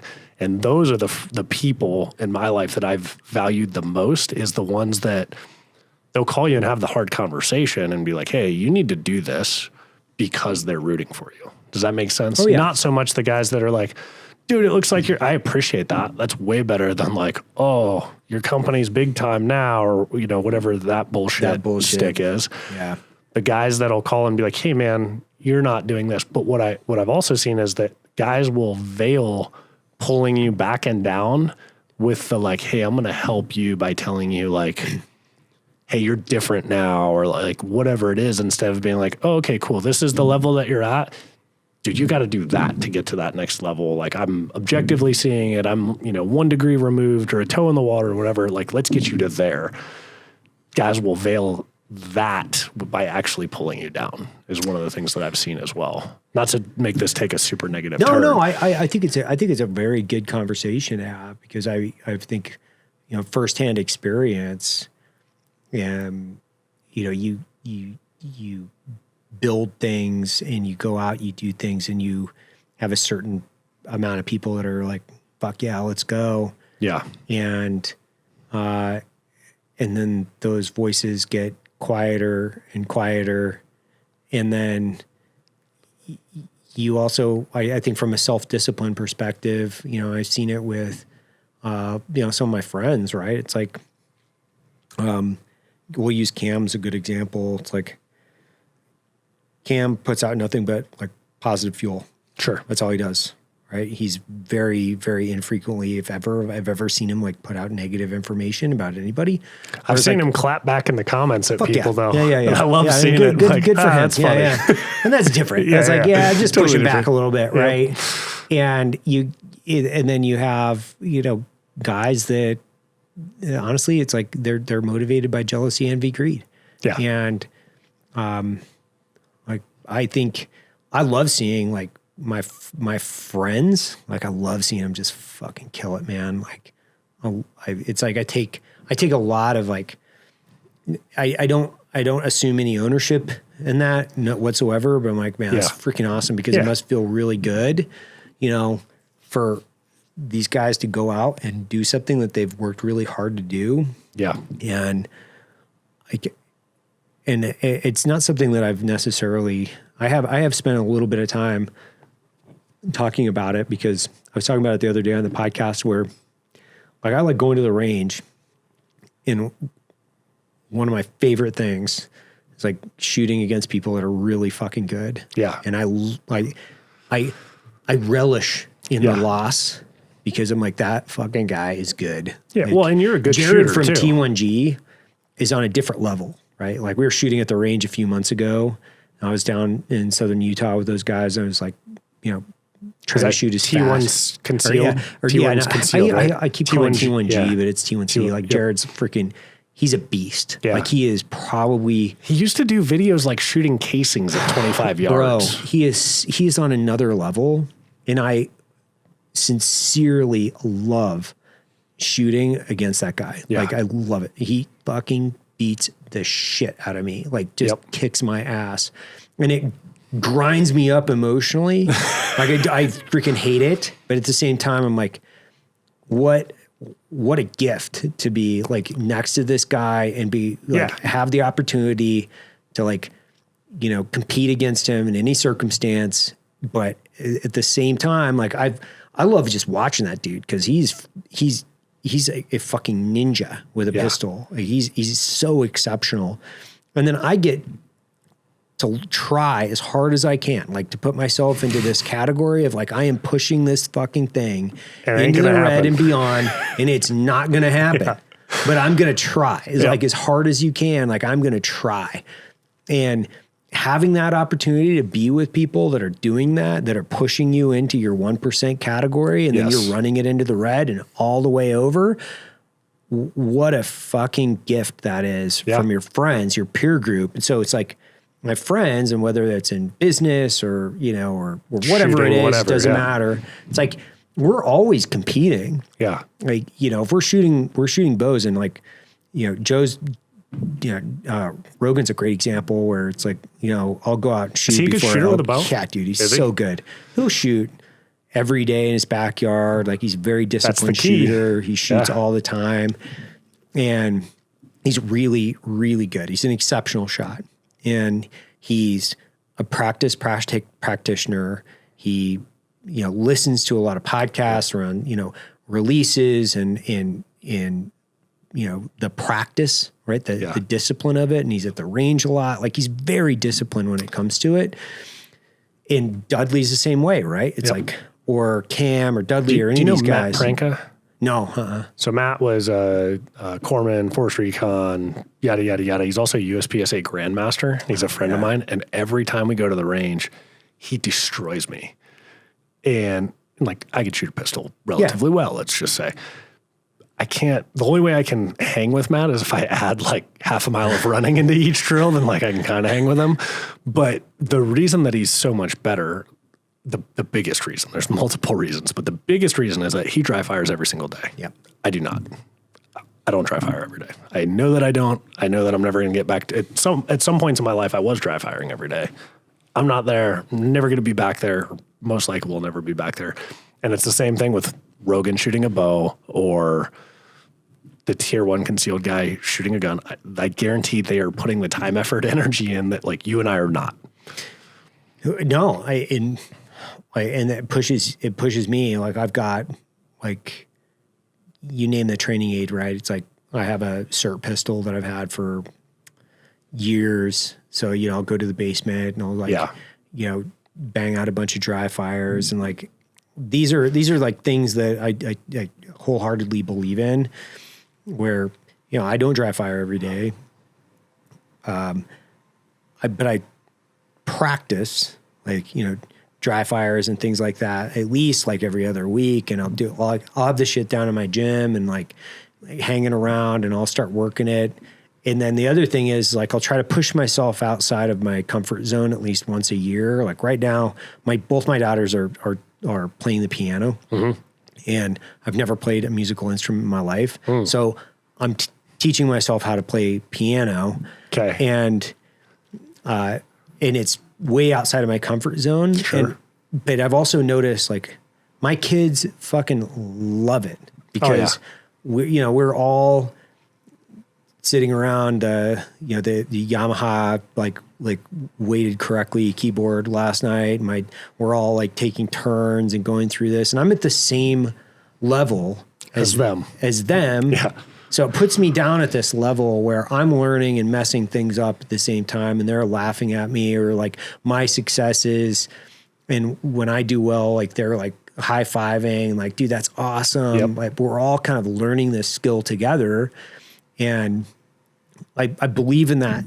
It's actually from a book that's called Mozart's Brain and the Fighter Pilot, which I highly recommend for anybody that wants to grab a book that's just generally interesting about brain development and myelination and all the different effects of learning different skills outside of your comfort zone. But it's no different whether you're starting at zero, which I fucking love. I love starting at zero. Yeah. And then that's when you're most passionate too. Yeah. You're just coming out of the gate. It's frustrating, man. Yeah. You're like, okay, I'm frustrated. I've got to learn through this repetition. I've got to do this, perfect practice, which is like a whole other thing around training. And then I have this like catalog of experiences that I've created over the course of my life, whether it's things that I've tried to learn over the course of a decade. One is like river rafting. Like I fucking love rowing boats. I love whitewater. I love reading You had a rivers. guide service, didn't Yeah, you? yeah, I still do. Oh, you still do? Still do. I didn't realize you still had it. And but that is a skill that is not something you're going to be able to go out and just master in a day. It takes years and lots of repetition and putting yourself in uncomfortable and, you know, cold and miserable situations. It's not easy. Yep. And then all these other like catalogs or this catalog of skill sets that the military forces you through this training cycle of crawl, walk, run, and starting at zero on something, not knowing anything, and then understanding that you can develop a level of proficiency in it over the course of time. And then now being able to do that with my kids, like starting at zero, Yep.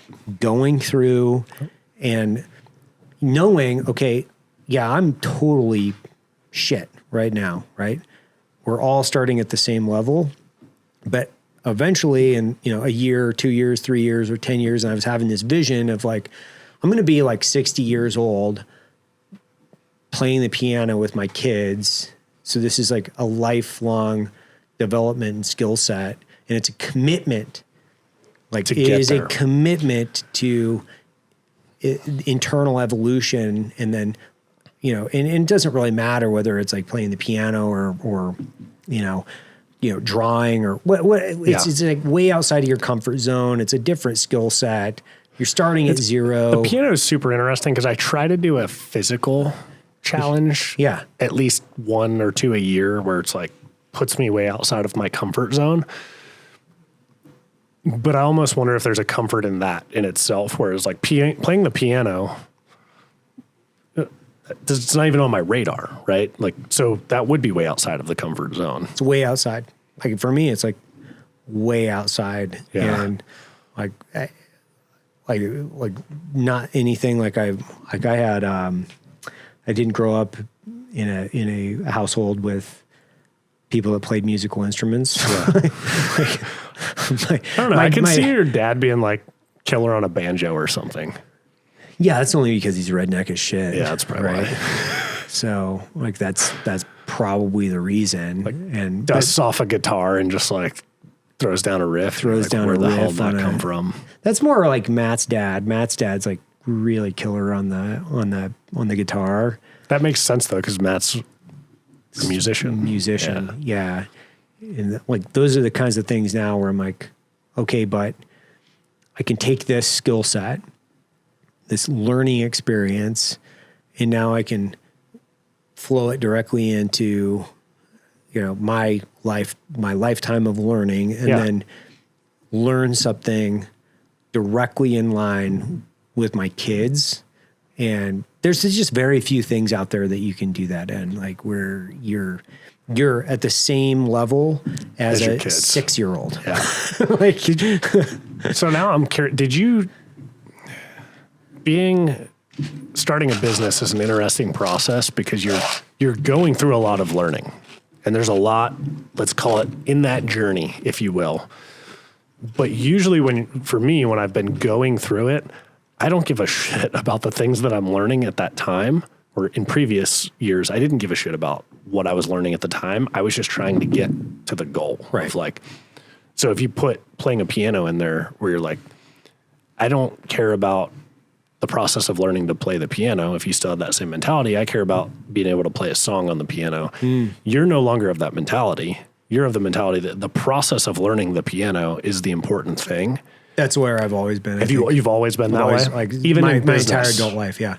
Like I wanted to start a business so I could learn business. Interesting. And I've been way more concerned with the process because I'm fascinated by the process. Probably why you're smarter than I am. I doubt that. I highly doubt that. Like I've just adopted that recently. I remember the epiphany that I had. I definitely remember the direct the relationship that I had with this specific thing, which is I had climbed Rainier Adams Hood. So I'd done them like back to back to back. And they're all kind of sequentially from north to south, basically in line, like relatively speaking. Sure. Right? And I was really, I loved mountaineering, like specifically like mountains. I was kind of in love with this idea, and I got to the top of Hood, and I had started, I think, at midnight, and I got to the top. I slept for an hour or two, like in a snow ledge, and then like plowed my way up to the top, and it was sunrise by the next day, and I was at the top, and I was like, it looks fucking the same. Yeah. Yeah. It looks basically the same as it did on top of Adams, as it did on top of, Rainier. And yeah, it's a little bit different, and there are different views. I'm not completely simplistic in that, but the climb was awesome. Awesome. Yep. Like it was awesome, man. Yeah. Like the climb was awesome. And I always remember the climb. Like I remember the visual and the audio and the feel of the slush beneath my crampons, like kicking in and like getting up the side of this fucking mountain. And it was a full moon. Mm-hmm. And it was like probably one of the coolest fucking things that I had done in my life up to that point. Actually, it was like, full moon, I'm by myself. I'm just kicking in this fucking snow, moving up to the top of this mountain because I thought the peak was the goal. But it wasn't. I got to the top and I was like, kind of done with this.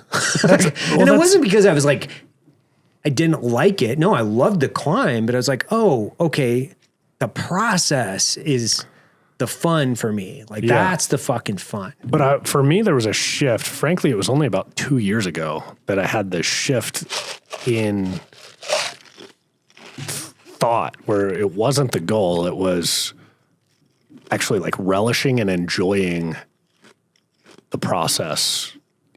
Or really, for me, it's relishing and enjoying the parts that suck that nobody else wants to do. And whether that's like business, racing Baja 500, like whatever the thing that I was doing, it was the parts that suck that I looked back on where I was like, it wasn't the good parts. It wasn't the finish line or whatever it was. It was that part and piece. But I've kind of known that and heard that, like, it's not about the destination. Yeah, it's the journey and all of that. It's a bumper sticker slogan. Yeah. But what you're able to glean from that, I always knew was important, but again, I would do that kind of retroactively, like in an after action review. And it's really only the last 2 years that I've been like in the middle of the shit. And I'm like, no, like this is what it is. Like this is the part that's important, and the finish is important too, actually. I think without the finish, the stuff in the middle doesn't matter, if that makes sense. Yeah, I 100% agree. Like that's why I love like collecting up skills. Like I love collecting up different skills that take years to build. Not 6 months. Not 6 months. Yeah. Not a couple weeks, like years of just consistency. Consistent output. The next one, I'll take my private pilot's license in the next year. Have you started that? I started a few years ago. Yeah. And then I stopped because of business. I started in COVID. Yeah. I started in way back in the day. Something I've always wanted to do. Like I love the logistics of things. Like for me, like it's like getting into the backcountry in a small plane is that's interesting. Being able to land on a dirt airstrip or a grass airstrip in the middle of fucking nowhere. Yep. That's the goal. But truly, like, learning everything there is around, the small plane aviation and being able to navigate and do all these things, like that confidence level is so important to me, and being able to like chain these certain things together, like whether it's like parachuting or, river rafting or archery or, aviation or whatever these things are, like those pieces, if you put them all together into a big event. And I've had this idea and something I've wanted to do for years, but it's highly, you can't jump out of your own plane. That's frowned upon. No, but you know what you can do is, like this thing that I've wanted to do for years. It's like take small planes out in the middle of nowhere, bail out of them, kick bundles, bail out of them, blow up pack rafts, and like come out of a, 3-4 class river and then not take any food. So do that for like a week. So it's completely unsupported, no food, fish for basically everything that you're going to eat. So your entire caloric intake is essentially up to you. So your logistics, everything that you do is highly skill set dependent. Sure.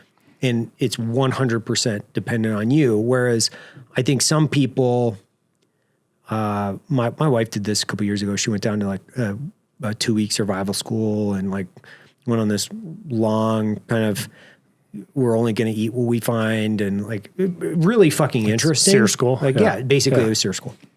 And I've had this idea for at least 2 decades now, actually probably more, 3 decades, where I've wanted to be able to have enough skill to just completely go out into the middle of nowhere, like logistically, 100% capable in the context of like, I didn't take anything. Like, and I love this like survival type of scenario, but then be 100% confident that if I eat, I eat. If I don't, I don't. I'm going to run the river. I'm going to jump. I'm going to do everything on my own. Okay. And it's like it's like a lifetime goal. I think a lot of people have that goal. I don't think that's a like, or at least they have that fantasy. Maybe They have a not goal. fantasy. They have that fantasy.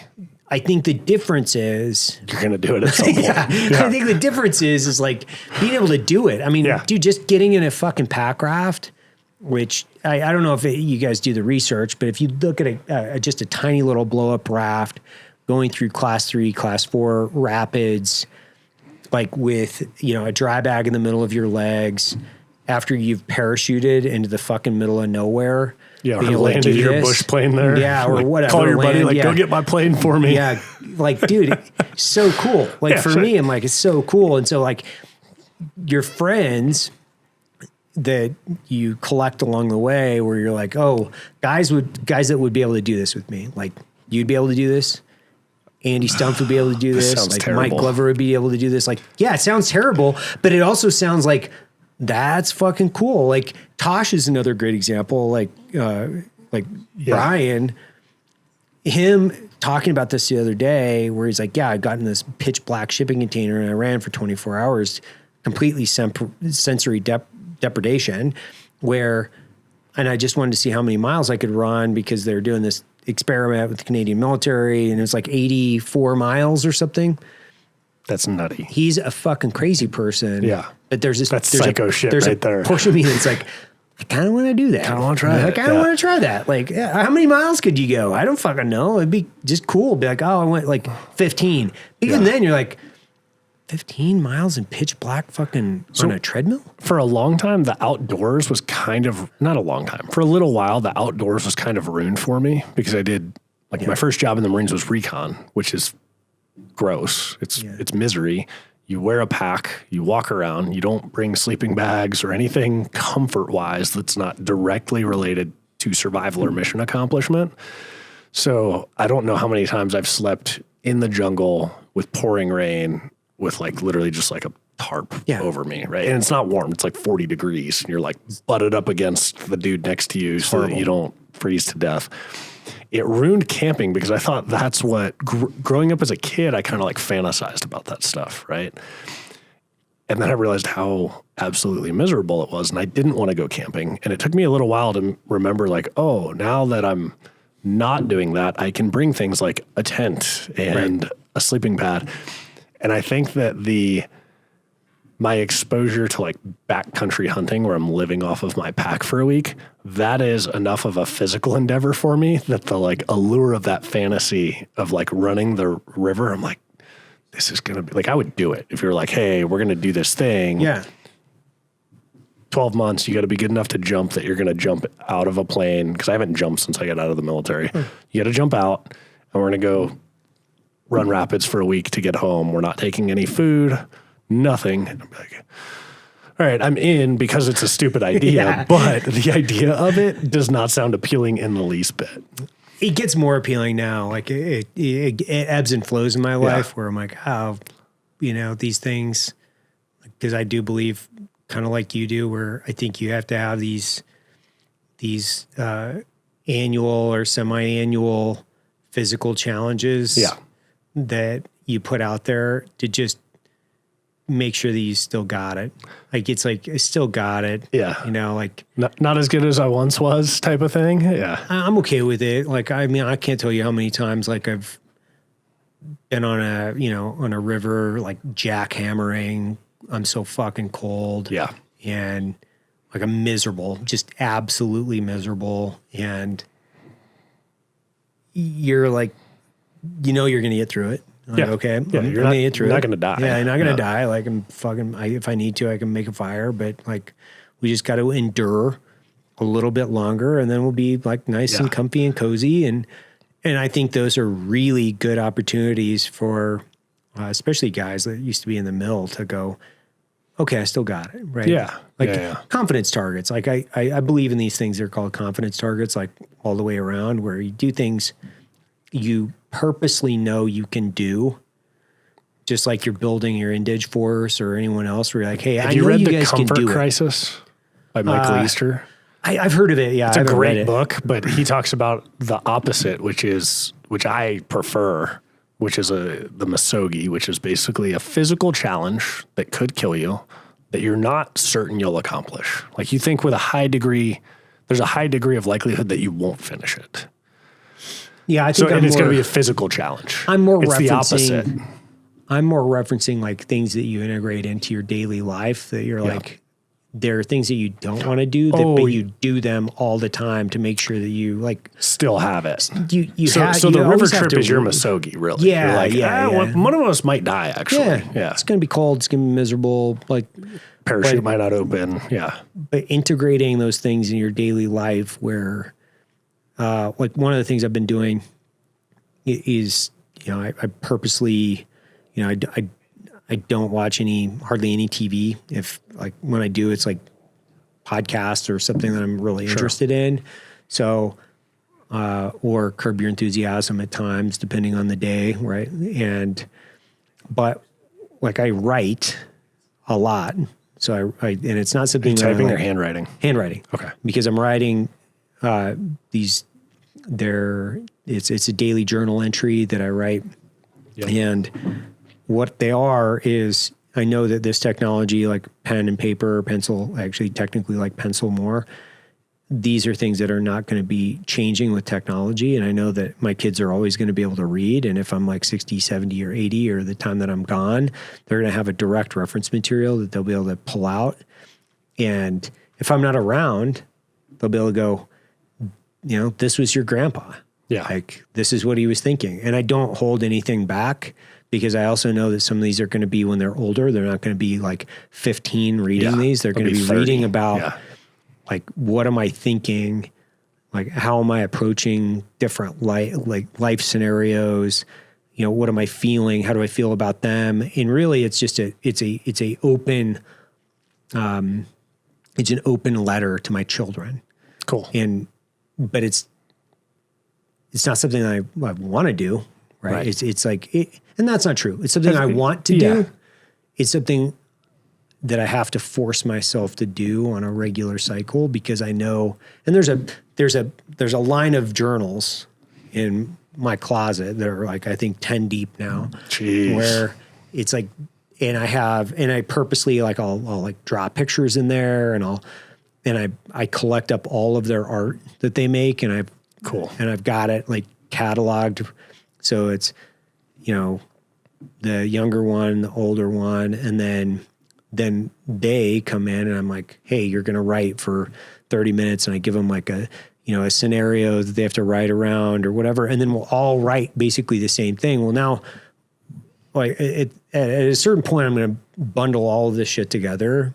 And when they're older, they're going to be able to go, oh, I was 6, my sister was 10, my dad was 47. We were sitting there in his office, and we were writing about, like, and I'll like come up with these fictional scenarios. I'm like, all right, you have to write about a frog, a beaver, a unicorn, and you have to add fudge in there. So I'll have like these very specific things. And then we all three come up with very distinctly different stories. Mm-hmm. And then those will all be bundled together with dates and times. Where'd you come up with this? I just came up with it. You're just like, we're just going to do this thing. Yeah, I'm going to do this fucking thing. So it's like they have my journals and then they have their entries and then they're all coinciding on dates and times and pictures. That's cool. And for me, I think, I love them so much that like they're the thing. Yeah, right? they consume you for sure. They consume me. Yeah. It's like, have you started printing pictures? Like, what do you mean? Like family pictures or pictures of them. Like, for some reason, like everything's digital now, right? You got all the photos on your phone. Mm-hmm. I went and bought a bunch of computer paper, and like they don't look great, but I print pictures, and like my daughter loves them, and I like them too. I like the actual physical. We don't, because you're kind of like an old school. You like journaling, and like there's some analog things that you like. And I was just curious if you started doing pictures or not. No, but what we do is we hang their art everywhere. Yeah. So like. We hang their art. Do you throw away some of it? Yeah, like all the doodle, doodle stuff. I throw stuff away. I hang some stuff that's like cool, but I'm like, I'm not keeping all of it. Like then you're a pack rat at some point. Yeah, I keep all the stuff that's like really fucking cool. Cool. Yeah. Yeah, and for me, I know that they're probably even if they make the decision as they're older and they're like, I'm just going to toss this. Like, okay, at least that's you cool, kept it. But it's cool. Yeah. What's funny to me is what they think is cool. Yeah. Like. My daughter did a giant painting. She has this like butcher paper rollout thing, and she did this like massive. There's no picture. It's just like a blotch of blue and then a blotch of orange, and like just different blotches of colors. But she was so stoked on it, I think, because the magnitude of this. Yeah, she's like, "Dad, we're hanging this." I'm like, "Yep, sounds cool." Boom, hanging it up. Yeah. You know, and like teaching them to be creative. Yeah, that's a whole thing where it's like, the essence of humans that distinctly defines us as different from other species is we create. And so like I purposely am like constantly plugging in, like getting them to create, like build something, draw something, do something. And that gets them out of this mode of like, I got to do homework and I've got to learn, I've got to intake and I've got to intake and I've got to intake. Have you always had a creative bone? Yeah, always. Yeah. Did you push it away ever or not really? Yeah. I mean, for years, but I've always like, I've been drawing since I was like old enough to fucking draw. Mm-hmm. So like the Arrowhead logo that we have. You drew that? I drew that. And then there's a few other things like the Tactus Squatch that we have. It's very famous. Like that's like my first cut we did. It's hanging behind you. You drew that? I didn't know you drew that. The first cut. That one's much more refined. Much better. Yeah. And I still fucking draw. Like, interesting. Because I've looked at it from a creative perspective. Your hand, your eye directly connected to the page. Yeah. Like, how do you balance like all of these things as far as like the design and, the creativity of the company? I mean, I drew that Arrowhead logo on a napkin in Austin, Texas. I can tell you plus or minus within a couple months where I was, what I was doing. And I drew it on a fucking napkin in a hotel. And I was like, it's cool. Cause I was getting into archery. Yeah. Whether or not it was, I don't know. I just kind of forced it on everybody. It's fucking cool, man. Yeah, because we talk a lot and have for a long time. Yeah, a decade.